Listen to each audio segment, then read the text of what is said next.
Hi, Mr. Pettitt, go ahead. Thank you, Council. My name is Ed Pettitt. I am founder of a nonprofit grassroots group called Friends of Columbia Tap and serve as Vice President of the Greater Third Ward Super Neighborhood number 67. I came here to thank the mayor for really looking into issues of transparency and accountability. I hope that his new leadership of Houston Public Works will work with our council member in District D, Dr. Carolyn Evans-Shabazz, to do critical public safety infrastructure, such as lighting on the Columbia Tap Trail. But here today, I want to speak with you all about TERS's, redevelopment authorities, and other TERS's, which I believe is wise.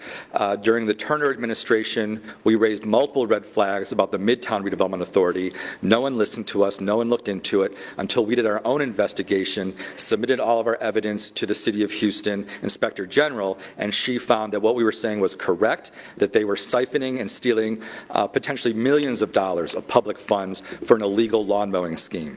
So I hope that under this mayor, the council will take our issues seriously. I spoke to another person, this was about a year and a half ago, so I hope things have changed. I spoke to another leader of a redevelopment authority, and I asked her, what kind of engagement do you have with council?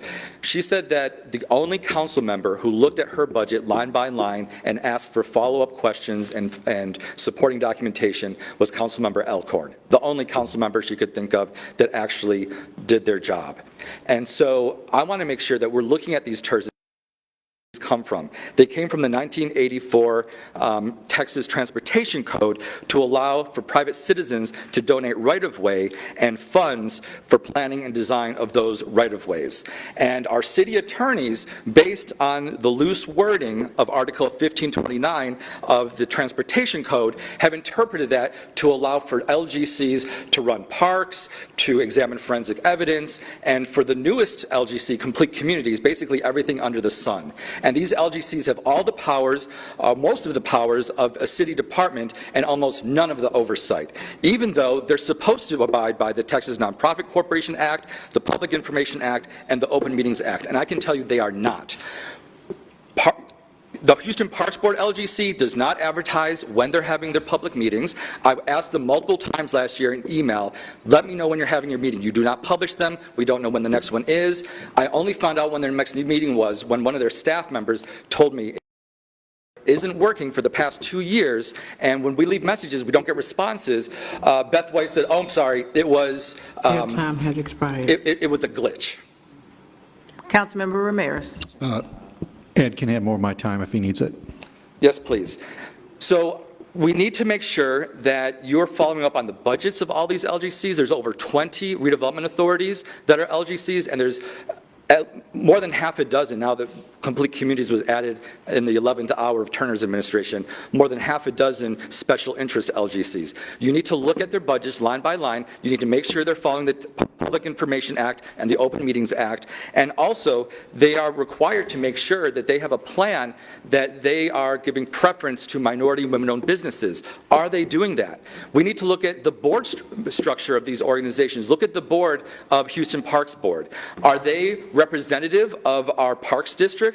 As you already know, our parks dedication impact assessment fees. Are we also giving the richer park sectors funding more public donor funding? And with the newest LGC, with Complete Communities, I mean, look at the board back when it was a mayor's office, the Complete Communities Investment Fund Board. We asked them multiple times, come out to our Complete Communities, come out to meet us at our super neighborhood meeting. And also the nonprofit that is paying the director of Complete Communities and that is overseeing those funds, the Greater Houston Community Foundation, none of those leaders or board members have ever been out to one of our super neighborhood meetings. You know, they might be familiar faces at the junior... Councilmember Shabazz. Councilmember Thank Shabazz. you, Mayor Pro Tem. I want to give you additional time. I'm almost done.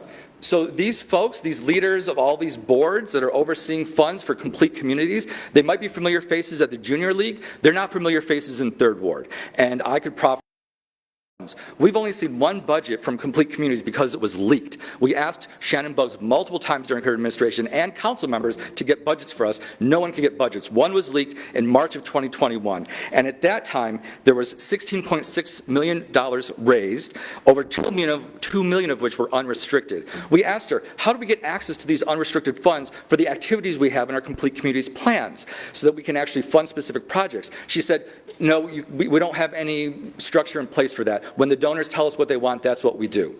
And now, at last year, when the Houston Chronicle looked into it, now she says they have over $75 million that they raised. Where is this funding, and what's going to happen to it now that it's an LGC? And how are you as council going to make sure that it's being equitably funded? Does anyone on the Horseshoe know how much has been spent already per Complete Community? Or what's planned with this $75 million? Nobody seems to know or to be looking at the budgets of these local government corporations, and we really need to look into it. Thank you. We appreciate your comment. Your comments about transparency with regard to TERSs are well taken. Not all TERSs have problems with transparency, but certainly some of them do, and you've highlighted that. We appreciate it. You and I are meeting soon about the Columbia Tap Trail, so maybe we'll just add transparency to that discussion as well. But thank you for coming down. Thank you. Next speaker.